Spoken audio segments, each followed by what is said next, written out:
हाल चाल, कैसे हैं आप सब? मैं बहुत बढ़िया हूँ यार। आप लोग बताइए कैसी चल रही है आप लोगों की ज़िंदगी? आज हम जिस चैप्टर को डील करेंगे that is control and coordination. Biology का चैप्टर है यार। आई कैन अंडरस्टैंड बायोलॉजी में टर्म्स थोड़े से कॉम्प्लिकेटेड होते हैं। आई होप कि आप लोग बेटर तरीके से कर पाओगे इस चैप्टर को। वन शॉट रिवीजन टाइप का वीडियो है ये, हम डील करते हैं। चलिए शुरू करते हैं, ठीक है। थोड़ी सी कॉम्प्लिकेटेड टर्म्स है, आई होप आप लोग इजीली हैंडल कर पाओगे। Okay, so control and coordination में हम जिस पार्ट को डील करेंगे, the first one is animal part and the second one is plants part. Animal में दो सिस्टम होता है, neural and endocrine. Similarly plants में दो सिस्टम होते हैं, हॉर्मोन्स एंड मूवमेंट्स।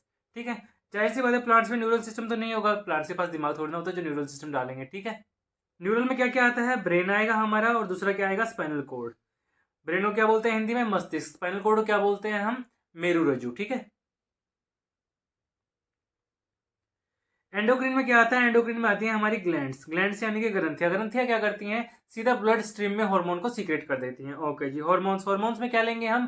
जैसे प्लांट्स के डिफरेंट डिफरेंट पार्ट्स हैं, रूट्स हैं, स्टेम्स हैं, वो हार्मोन रिलीज करते हैं। मूवमेंट्स की बात करें तो जैसे टच मी नोट वाला प्लांट होता है, मिमोसा मिमोसा प्लांट होता है, उसमें क्या होता है? जैसे आप उसको टच करोगे ना तो उसकी जो लीव्स हैं वो इनवर्ट फोल्ड हो जाती हैं। ठीक है, तो इस टाइप की मूवमेंट प्लांट शो करते हैं, वो ह्यूमंस की तरह मूवमेंट नहीं करते हैं। ठीक है, स्टिमुलाई। स्टिमुलाई क्या होता है यार? जैसे ही आप गर्म चाय के कप को टच करते हो, आपके सेंसरी रिसेप्टर एक्टिव हो जाते हैं और आपको कैसा फील होगा? एकदम से गर्म फील होगा, और आप अपने हाथ को पीछे करोगे एकदम से। ठीक है, तो जो आपने पीछे किया ये क्या था? Response, that is a reaction to the signal. और जो आपको गर्म फील हुआ वो क्या था? स्टिमुलाई। ठीक है, स्टिमुलाई क्या था? सिग्नल था। ठीक है, स्टिमुलस। जैसे जो बच्चा रो रहा है, इसने जाहिर सी बात है इसने गर्म चाय कप को टच किया होगा, बेचारा रोने लगा क्योंकि किसी ने इसका गर्म चाय कप से इसका हाथ टच करा दिया, बेचारा रोने लगा। ओए हो, इसकी स्माइल देखो। यहाँ पे स्टिमुलाई क्या है? इसको मिल गया फ्लावर। तो यहाँ पे स्टिमुलाई क्या हुआ? फ्लावर, यानी कि स्मेल स्टिमुलाई हुआ यहाँ पे। जो अच्छी स्मेल आ रही है, खुशबू आ रही है, जाहिर सी बात। खुशी देखो इसके चेहरे पे। सही है भाई साहब, फ्लावर मिल गया आज तो लड़की को। रिसेप्टर की बात करते हैं। सेंसरी रिसेप्टर्स हैं इन ह्यूमंस। सेंसरी रिसेप्टर कौन कौन से होते हैं? फोटो रिसेप्टर, ओल्फैक्टरी, थर्मोगस्टेटरी, फोनो रिसेप्टरी। फोटो रिसेप्टर जैसे कि सनलाइट आएगी, आंखों पे गिरेगी और आंखें एकदम से बंद हो जाएगी, तो सेंस ऑर्गन क्या हुआ? आंखें, जो एकदम से बंद हो गई। और स्टिमुलाई क्या था? लाइट। लाइट के गिरने से की वजह से आंखें बंद हुई ना। ठीक है जी। ओल्फैक्टरी रिसेप्टर, ओल्फैक्टरी मतलब टेस्ट से ओल्फैक्टरी मतलब स्मेल से रिलेटेड होता है, जैसे अपने सेकंड चैप्टर में पढ़ा है ना, एसिड बेस एंड सोल्ट में। ओल्फैक्टरी यानी कि सुगंध, स्मेल। तो स्मेल क्या हो गया मेरा? स्टिमुलाई। स्मेल आप कौन से सेंस ऑर्गन से लेते हो? आंख से, नाक से, जीभ से, किससे? जाहिर सी बात है नाक से स्मेल हो गए, तो नोज क्या हो गया? Sense organ. Thermo receptor, thermo मतलब हीट। आप हीट कहाँ से सेंस करते हो? स्किन से। तो सेंस ऑर्गन क्या होगा? स्किन। और कैसा फील करोगे? जैसे ही आपने चाय कप को टच किया, गर्म या ठंडा, तो हीट। गस्टेटरी रिसेप्टर ऐसे ही आपको टेस्ट फील कराएगा टंग के थ्रू। फोनो रिसेप्टर ऐसे ही साउंड फील कराएंगे ईयर के थ्रू। नोज रिसेप्टर ये पेन फील कराते हैं, जो स्किन फील करेगी। ठीक है, तो these are our receptors.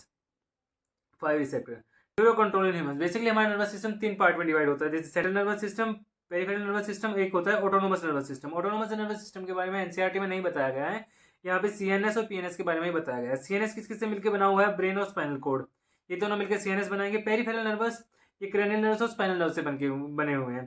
Cranial nervous ये वो नर्व्स होती हैं जो ब्रेन से निकलती हैं, ये टोटल संख्या में कितनी है? 31। स्पाइनल नर्व्स ये स्पाइनल कोड से निकलती है, टोटल संख्या में कितनी है? 12। ये दोनों मिलके जो ग्रुप बनाती है ना, वो बनाएंगी पेरिफेरल नर्वस सिस्टम। ऐसे ही जो ऑटोनोमस नर्वस सिस्टम था, उसमें क्या होगा? कुछ नसें आएंगी ब्रेन से, कुछ नसें आएंगी स्पाइनल कोड से, और ये मिलके एक ग्रुप बनाएंगे, वो होगा ऑटोनोमस नर्वस सिस्टम। यहाँ पे आती है पूरी 31 और 12, यहाँ पे कुछ कुछ आती है, कुछ ब्रेन से, कुछ स्पाइनल कोड से। ठीक है, सेंट्रल नर्वस सिस्टम किस किस से मिलकर बना हुआ है? ब्रेन और स्पाइनल कोड से मिलकर बना हुआ है। पेरिफेरल नर्वस सिस्टम नर्व से बना हुआ है, क्रेनियल नर्व्स और स्पाइनल नर्व से। ये देखो पूरा का पूरा नसों का जाल सा बिछा हुआ है। ठीक है जी, ओके। न्यूरॉन क्या होता है? Structure of kidney. देखो यार, आपने 9th क्लास में पढ़ा होगा, 9th क्लास में मैंने सेल के बारे में बताया था। ठीक है, cell is the basic unit of life. Cell क्या है? Cell is the basic unit of life. A group of cells that perform a particular kind of function is called a tissue, यानी कि उत्तक। तो जैसे कि तो जब बहुत सारे सेल जुड़ जाते हैं तो क्या बनाते हैं? टिश्यू बनाएंगे। जब बहुत सारे टिश्यू जुड़ जाएंगे तो क्या बनाएंगे? वो बनाएंगे ऑर्गन। ठीक है जी, तो सबसे बेसिक यूनिट क्या हुई? सेल। ऐसे ही नर्व ऐसे ही न्यूरॉन क्या होता है? न्यूरॉन होता है नर्व सेल। नर्व सेल को तो हम न्यूरॉन बोलते हैं। तो सबसे छोटी यूनिट क्या होती है? सेल। सेल सबसे छोटी यूनिट होती है। ऐसे ही नर्वस सिस्टम में सबसे छोटी यूनिट क्या होगी? नर्व सेल होगी। ठीक है, तो structural and functional unit of the nervous system is neuron. ठीक है, दैट इज नर्व सेल। चलो जी, न्यूरॉन की स्ट्रक्चर की बात करते हैं। ये हमारा न्यूरॉन, ये है न्यूक्लियस। न्यूक्लियस होता है बीच वाला पार्ट। डेंड्राइट, ये जो ब्रांच पार्ट है इसको डेंड्राइट बोलते हैं। ये होता है हमारा सेल बॉडी, और ये है हमारा एक्सोन, ये वाला है हमारा एक्सोन। ठीक है, और ये है नर्व एंडिंग। कोई भी मैसेज आएगा ना, वो केमिकल फॉर्म में हमारी बॉडी के अंदर आता है, और बॉडी के बाद वो डेंड्राइट के अंदर जाता है। डेंड्रिट से इलेक्ट्रिकल इंपल्स की फॉर्म में कन्वर्ट होएगा, फिर जाएगा सेल बॉडी में, सेल बॉडी से एक्सॉन से होता हुआ जाएगा नर्व एंडिंग तक। ठीक है, नर्व एंडिंग के बाद जाएगा ये दूसरे न्यूरॉन की डेंड्रिट में, और ये जो बीच वाला गैप है इस वाले गैप को हम बोलते हैं साइनेप्स। ठीक है, यहाँ तक तो नर्व एंडिंग तक हमारा मैसेज आया था इलेक्ट्रिकल इंपल्स की फॉर्म में, लेकिन नर्व एंडिंग के बाद ये जो गैप है, गैप में हमारा मैसेज कन्वर्ट हो जाएगा वापस केमिकल की फॉर्म में। ठीक है, और फिर ये वापस डेंड्रिट में जाएगा, और डेंड्रिट में जाके दोबारा से ये इलेक्ट्रिकल इंपल्स की फॉर्म में कन्वर्ट हो जाएगा। ऐसे ही एक न्यूरॉन से दूसरे न्यूरॉन में, दूसरे न्यूरॉन से तीसरे न्यूरॉन में ये जो मैसेज है हमारे ट्रांसफर होते रहते हैं। लेकिन वो जो बीच वाला गैप आता है ना, एक न्यूरॉन की नर्व एंडिंग और दूसरे के डेंड्रिट के बीच में, इस गैप को साइनेप्स बोला जाता है। और इस गैप में जो इलेक्ट्रिकल इंपल्स है वो केमिकल की फॉर्म में कन्वर्ट हो जाती है, और इस केमिकल को ट्रांसमिट कराने के लिए हम न्यूरो ट्रांसमीटर का यूज करते हैं। न्यूरो ट्रांसमीटर क्या होता है? It is a chemical messenger from one neuron to another neuron. क्या है? केमिकल मैसेंजर है एक न्यूरॉन से दूसरे न्यूरॉन की तरफ। ओके जी, यहाँ पे बता रखा है मैंने न्यूरो ट्रांसमीटर के बारे में। ये रहा न्यूरो ट्रांसमीटर, ये एक्सन, सेल बॉडी, डेंड्रिट सबके फंक्शन बता रखे हैं, पढ़ लेना, कोई इशू नहीं है। यही चीजें जो मैंने अभी बताई हैं। सिनेप्स जो बीच वाला गैप होता है दो न्यूरॉन्स के बीच में, सिनेप्स जो बीच वाला गैप होता है एक न्यूरॉन की नर्व एंडिंग और दूसरे की डेंड्रिट के बीच में। ठीक है, नर्व इंपल्स कैसे कंडक्ट करते हैं ये मैंने आपको अभी अभी समझाया है। न्यूरोमस्कुलर जंक्शन, जो हमारी मोटर न्यूरॉन होते हैं, मोटर न्यूरॉन की जो नर्व एंडिंग होती है और जो हमारी मसल होती है, जो ये है हमारी मोटर न्यूरॉन और ये है मोटर न्यूरॉन की नर्व एंडिंग और ये है हमारी मसल। जहां पे मोटर न्यूरॉन की नर्व एंडिंग और मसल मिलते हैं ना, इस पॉइंट ऑफ कॉन्टेक्ट को बोला जाता है न्यूरोमस्कुलर जंक्शन। क्या बोला जाता है? Neuromuscular junction. ठीक है जी। रिफ्लेक्स एक्शन क्या होता है? रिफ्लेक्स एक्शन सीधी सी बात है, जैसे ही आपने गर्म चाय कप को टच किया तुरंत आपने हाथ पीछे किया, उसको बोलते हैं रिफ्लेक्स एक्शन। जैसे ही आपने गर्म चाय के कप को टच किया होगा, एकदम से हीट फील हुई थी, यानी कि स्टिमुलाई प्रोड्यूस हुआ। स्टिमुलाई को किसने सेंस किया? सेंसरी रिसेप्टर्स ने। रिसेप्टर से कहा गया मैसेज? स्पाइनल कोड के पास गया, स्पाइनल कोड से इफेक्टर यानी कि मसल के पास मैसेज आया और मसल ने तुरंत रिस्पॉन्स किया और पीछे हो गई। इस पाथ को हम बोलते हैं रिफ्लेक्स आर्क। ठीक है, ये वाला जो पाथ फॉलो किया गया है। जैसे ही आपने गर्म केटल को या गर्म किसी भी पोर्ट को टच किया तो आपको गर्म फील होगा, स्टिमुलस प्रोड्यूस होगा। स्टिमुलस सेंसरी न्यूरॉन से होता हुआ स्पाइनल कोड तक जाएगा, स्पाइनल कोड के बाद मोटर न्यूरॉन से होता हुआ इफेक्टर तक आएगा यानी कि मसल तक आएगा, और आप तुरंत अपनी मसल को पीछे करोगे। ये वाला जो पाथ है ना, ये पूरा का पूरा जो आपने फॉलो किया है, receptor, sensory neuron, spinal cord, motor neuron और इफेक्टर तक आते हुए, इस वाले पाथ को बोलते हैं हम रिफ्लेक्स आर्क यानी कि प्रतिवर्ती चाप। ठीक है जी। नर्वस टिश्यू एक्शन को कैसे करते हैं, इसके लिए आप इस डायग्राम को समझ लीजिए, सीधी सी बात है। जैसे ही आप गर्म चाय कप को टच करते हो, जाहिर सी बात है स्टिमुलस प्रोड्यूस होगा, गरम गरम फील होगा। गरम गरम फील किसको होगा? स्किन को फील होगा। स्किन यानी कि हमारा सेंस ऑर्गन है। सेंस ऑर्गन के बाद मैसेज कहाँ जाएगा? सेंसरी न्यूरॉन के थ्रू जाएगा स्पाइनल कोड के बाद। स्पाइनल कोड से किस मैसेज कहाँ जाएगा? सीधा ब्रेन के पास जाएगा। ब्रेन से कहाँ जाएगा? मोटर न्यूरॉन्स के थ्रू जाएगा मसल्स के पास। ठीक है, मसल के बाद चेंज इन शेप होगा, साइज होगा और अरेंजमेंट ऑफ स्पेशल प्रोटीन में चेंज हो जाएगा, और उसके बाद हमारी मसल हो जाएगी छोटी। ऐसे करते हैं नर्वस टिश्यू एक्शन कोच। ठीक है जी। क्रेनियम क्या होता है? क्रेनियम होता है हमारा बोनी बॉक्स। क्रेनियम मतलब बोनी बॉक्स। बोनी बॉक्स क्या होता है? जिसके अंदर हमारा माइंड रखा हुआ होता है। जैसे मैं इस कमरे के अंदर बैठा हुआ हूँ और क्रेनियम और मैं हो गया माइंड। ठीक है, तो this is a bony box, जो मेरा कमरा है। ठीक है, बैलून लाइक स्ट्रक्चर होती है, एक थैली टाइप की होती है बेसिकली, जिसके अंदर ना फ्लूइड भरा हुआ होता है। उस फ्लूइड को क्या बोलते हैं? Cerebrospinal fluid. इस फ्लूइड के अंदर माइंड को रखा जाता है, क्योंकि माइंड को अगर आप बाहर रखोगे तो यार वो हिट हो सकता है, शोक एब्जॉर्ब नहीं कर पाएगा प्रॉपरली, तो डैमेज हो सकता है। इसलिए जो हमारा ब्रेन है उसको बड़े ही सॉफ्टली, पहले क्रेनियम आएगी, क्रेनियम के अंदर फिर एक बैलून लाइक स्ट्रक्चर आएगी, उसमें फ्लूइड आएगा, उसके अंदर माइंड को रखा जाता है। ठीक है, जैसे ब्रेन को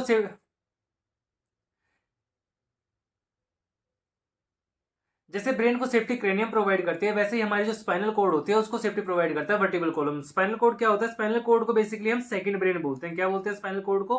सेकंड ब्रेन। स्पाइनल कोड किसको बोला जाता है? मेरू रज्जु को बोला जाता है। ठीक है जी, मेरू रज्जु को। ओके, स्पाइनल कोड होता कौन सा पार्ट है? जब जो आपकी बैकबोन को झुकाओगे ना तो थोड़ा सा बम्पी स्ट्रक्चर उठा हुआ मिलेगा आपको, वहां पे होता है हमारा वर्टिब्रल कॉलम। ठीक है, पार्ट्स ऑफ ब्रेन। ब्रेन के तीन पार्ट होते हैं, फोर ब्रेन होता है, मिड ब्रेन होता है और एंड ब्रेन होता है। फोर ब्रेन के तीन पार्ट होते हैं, सेरेब्रम, हाइपोथैलेमस, और हम तीसरा पार्ट भी ले लेते हैं जिसको हम थैलेमस बोलते हैं। ठीक है जी।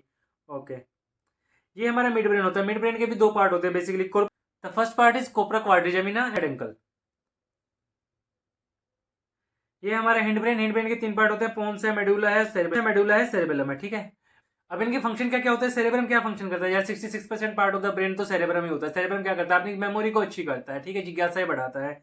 थैलेमस क्या काम करता है? थैलेमस यार एक्सटर्नल एक्टिविटी को कंट्रोल करता है, जैसे कि आप ठंडी लग रही है, सर्दी लग रही है, तो थैलेमस की वजह से लगती है। ठीक है, जैसे किसी शराबी को आप पीट देते हो तो रात को उसको पेन नहीं होता, लेकिन उसको सुबह पेन होता है। सुबह पेन होने का क्या कारण है? क्योंकि रात को ना उसका थैलेमस काम नहीं कर रहा था, तो इसलिए बाहरी जो एक्सटर्नल चोट लग रही थी वो उस पर असर नहीं कर रही थी, लेकिन जब सुबह उठा तो थैलेमस को ने बताया कि भाई देख तुझे दर्द हो रहा है। ठीक है, हाइपोथैलेमस की अगर मैं बात करता हूँ तो हाइपोथैलेमस क्या करता है कि थोड़ा सा इमोशन टाइप का हार्मोन होता है। इसमें क्या क्या आता है, लव आता है, हेट आता है, फीलिंग आती है, ये सारी चीजें इसमें आती हैं। लव है, हेट है, भूख प्यास, ये सारी चीजें हाइपोथैलेमस में आती है। जो आपकी मुंडी घूमती है ना, किसी को देख के यूं करके यूं चली जाती है, वो हाइपोथैलेमस की वजह से होती है। इसका मतलब आपका हाइपोथैलेमस बहुत ज्यादा एक्टिव है, इसलिए वो मुंडी यूं करके ना यूं घूमती चली जाती है। ठीक है, तो सल्फोनिक एसिड थोड़ा कम कंज्यूम किया करो, लहसुन प्याज थोड़े कम खाया करो, उस केस में हाइपोथैलेमस प्रॉपर हो जाएगा। लड़कों का हाइपोथैलेमस बहुत ज्यादा हाई होता है, लड़की जबकि लड़कियों का हाइपोथैलेमस थोड़ा कंट्रोल में रहता है। तो लड़कों को इस चीज का थोड़ा सा ध्यान रखना चाहिए। इसलिए लड़कियां थोड़ी सी सिंपल और सादी रहती है एज कम्पेयर टू बॉयज। ठीक है, मिड ब्रेन की अगर मैं बात करता हूँ, मिड ब्रेन में क्या क्या आता है, कोपरा क्वाड्रिजेमिना आता है, और दूसरा क्या आता है, सेरिब्रल पेडंकल। कोपरा क्वाड्रिजेमिना का क्या काम होता है, देखना और सुनना, सिग्नल को ब्रेन तक पहुंचाना। सेरिब्रल पेडंकल का काम है कि अगर ब्रेन बिजी है तो स्पाइनल कोड काम करने के लिए तैयार रहे। पोन्स क्या काम करता है, ये सेरेब्रम और सेरेबलम को मेडुला और स्पाइनल कोड से कनेक्ट करता है, तो ये ब्रिज का काम करता है बेसिकली। ठीक है, मेडुला ओब्लंगाटा क्या काम करता है, जैसे रेस्पिरेशन का काम करता है, डाइजेशन का काम करता है, ये सारे काम मेडुला ओब्लंगाटा करता है। सेरेबलम क्या काम करता है, सेरेबलम बॉडी का बैलेंस बनाने का काम करता है। जैसे छोटा बच्चा ढंग से चल नहीं पाता क्योंकि उसको आदत नहीं होती, जबकि एक सर्कस वाला जो कलाकार होता है वो एक रस्सी पे भी पूरी तरीके से परफेक्शन से चल पाता है। तो जो प्रिसीजन का काम करता है ना, वो सेरेबलम करता है।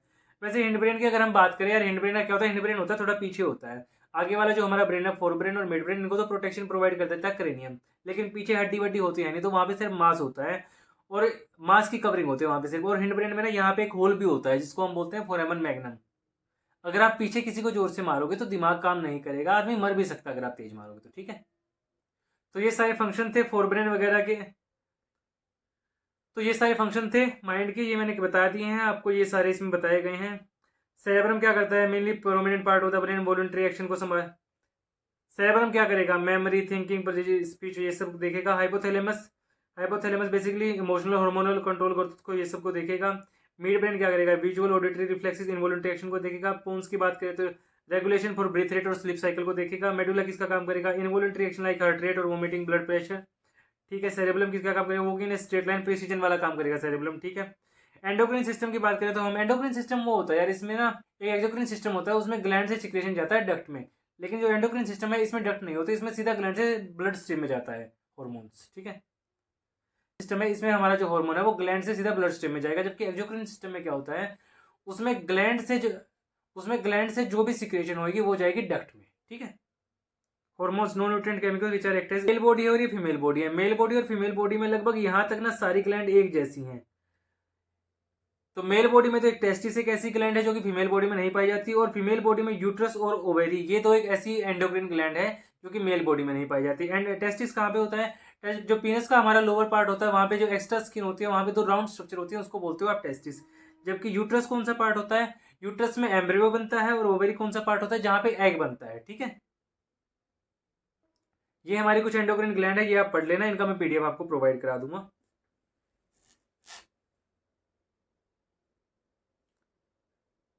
ये एक इंपॉर्टेंट हार्मोन रिलीज करती है एड्रेनालाइन हार्मोन। इसको 3F रिस्पॉन्सिव बोला जाता है, फियर, फाइट और फ्लाइट। यहाँ पे फ्लाइट का मतलब होता है दौड़ना। ठीक है, लड़ाई झगड़ा होएगा या फियर होएगा, फाइट होएगी, उस टाइम पे ये हार्मोन एक्टिव हो जाता है और ये सीधा ब्लड स्ट्रीम में जाता है। ठीक है, हार्ट रेट फास्ट हो जाएगी इस हार्मोन की वजह से, ये सारी चीजें होती हैं, और ऑक्सीजन सप्लाई बढ़ जाती है, ये सारी चीजें यहाँ पे लिखी हुई हैं। ओके, आयोडीन की कमी से आपको गोइटर रोग हो जाता है, घेंगा रोग। ठीक है, इसलिए अपने नमक में आयोडीन रखिए, ऐसा आपने डेटा उसमें एडवर्टीजमेंट वगैरह में भी देखा होगा। ठीक है, तो यहाँ पे टेस्टिस बताया गया है जो कि एंडोक्रिन, ये एक ऐसी एंडोक्रिन ग्लैंड है जो कि सिर्फ मेल्स में पाई जाती है। ओवेरी, ये एक ऐसी एंडोक्रिन ग्लैंड है जो सिर्फ फीमेल बॉडी में पाई जाती है। ठीक है जी, फीडबैक मैकेनिज्म, जाहिर सी बात है, जैसे ही आपका शुगर लेवल बढ़ेगा इंसुलिन कम कर दिया जाता है पेनक्रियाज के द्वारा। जैसे ही आपका शुगर लेवल कम होगा आपका इंसुलिन बढ़ा दिया जाता है पेनक्रियाज के द्वारा। तो पेनक्रियाज जो फंक्शन कर रहा है ये कैसे कर रहा है, इस प्रॉपर मैकेनिज्म को ना मेंटेन किया जाता है बॉडी के द्वारा, यही फीडबैक मैकेनिज्म है। कोऑर्डिनेशन इन प्लांट, जाहिर सी बात है प्लांट्स के पास ना दिमाग तो होता नहीं, नर्वस सिस्टम तो होता नहीं जैसे एनिमल्स के पास होता है। Animals have nervous system for the coordination, plants के पास तो नहीं होता। तो प्लांट्स कैसे करते हैं कोऑर्डिनेशन, ये इलेक्ट्रोकेमिकल मीन्स के थ्रू अपनी इन्फॉर्मेशन को कन्वे करते हैं, ऐसे फिर ये कोऑर्डिनेशन करते हैं। ठीक है जी, ठीक है जी। मूवमेंट इन प्लांट्स, प्लांट्स में दो टाइप की मूवमेंट होती है, ट्रोपिक मूवमेंट होती है और नेस्टिक मूवमेंट होती है। ट्रोपिक मूवमेंट कैसी होती है, ये ग्रोथ डिपेंडेंट होती है, जबकि नेस्टिक मूवमेंट ग्रोथ इंडिपेंडेंट होती है।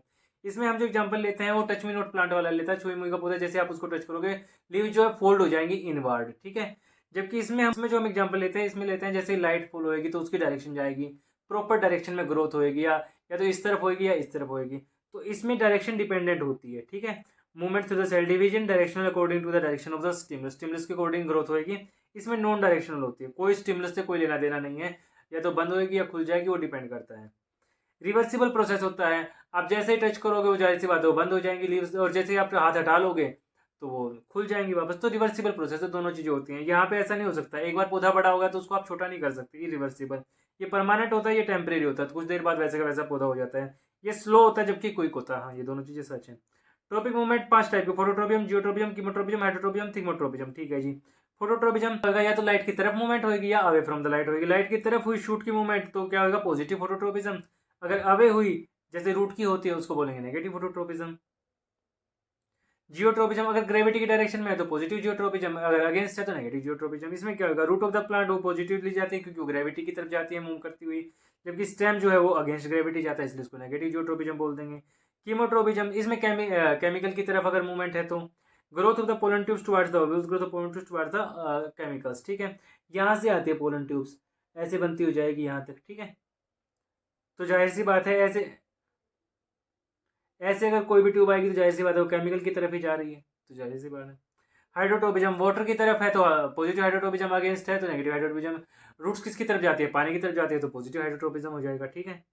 थिग्मोट्रोपिज्म स्पर्श वाला, यानी कि टच करके जो मूवमेंट होती है, जैसे छुई मुई के पौधे का हम एग्जांपल ले रहे थे हर जगह पे, टच के टुवार्ड्स मूवमेंट हो रही है। जैसे पी प्लांट है, किसी भी बेल से बन जाएगा वो ऊपर चलता चला जाएगा, चलता चला जाएगा, चलता चला जाएगा।